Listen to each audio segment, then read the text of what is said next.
കഴിഞ്ഞ ദിവസം ഞാനൊരു കഥ വായിക്കുകയുണ്ടായി. ഒരു മുല്ലാക്കയുടെ കഥ. കഥ വായിച്ചു കഴിഞ്ഞപ്പോൾ അത്തരം മുല്ലാക്കന്മാരെ ഞാൻ ഒത്തിരി കണ്ടിട്ടുള്ളതായി തോന്നി. കഥ എന്താണെന്നല്ലേ? മുല്ലാക്ക ഭാര്യയോട് പറഞ്ഞു, കുറച്ച് വെണ്ണ കിട്ടിയെങ്കിൽ കൊള്ളാമായിരുന്നു. വെണ്ണ കണ്ണിൻ്റെ ആരോഗ്യത്തിന് നല്ലതാണ്. ഇത് കേട്ട് ഭാര്യ പറഞ്ഞു, ഈ വീട്ടിൽ വെണ്ണ ഇരിപ്പില്ല, അത് വാങ്ങാനുള്ള പണവുമില്ല.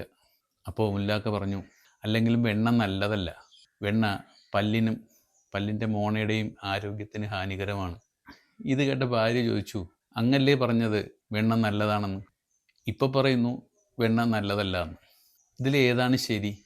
മുല്ലാക്ക പറഞ്ഞു, ഈ വീട്ടിൽ വെണ്ണ ഉണ്ടായിരുന്നെങ്കിൽ ആദ്യം പറഞ്ഞതാണ് ശരി, വെണ്ണ ഇല്ലാത്തത് കൊണ്ട് രണ്ടാമത് പറഞ്ഞതാണ് ശരി. സാഹചര്യങ്ങൾക്കനുസരിച്ച് നിറം മാറുന്നവരെ നമ്മൾ കണ്ടിട്ടില്ലേ? അവർ അവസരങ്ങൾക്കനുസരിച്ച് സമ്പർക്കവും സംസാരവും മാറ്റിക്കൊണ്ടിരിക്കും. അവസരങ്ങൾക്കും ആനുകൂല്യങ്ങൾക്കും വേണ്ടി നിലപാടുകൾ മാറ്റുന്നവരെ നമ്മൾ സൂക്ഷിക്കണം. ഒന്നിലും ഉറച്ചു നിൽക്കാത്തവരെ വിശ്വസിക്കാൻ കൊള്ളില്ല. കൂടെ നിൽക്കുന്നവരെ ഉപേക്ഷിച്ച് തനിക്ക് ഉപകരിക്കുന്നിടത്തേക്ക് അവർ പൊയ്ക്കൊണ്ടേയിരിക്കും. താൽക്കാലിക ഉപയോഗവസ്തുക്കളായിട്ട് മാത്രമേ അവർ എന്തിനേയും കാണൂ. ആരെങ്കിലും പറയുന്നതിനെ കണ്ണുമടച്ച് കുറച്ചുനാൾ വിശ്വസിക്കും. അത് കഴിഞ്ഞാൽ മറ്റാരെങ്കിലും എന്തെങ്കിലും പറഞ്ഞാൽ അത് വിശ്വസിച്ച് അതിൻ്റെ പിന്നാലെ നടക്കും. സ്ഥായിയായ നിലപാടുള്ളവർ എന്തിനെക്കുറിച്ചും ആധികാരികമായി അറിയാൻ ശ്രമിക്കും.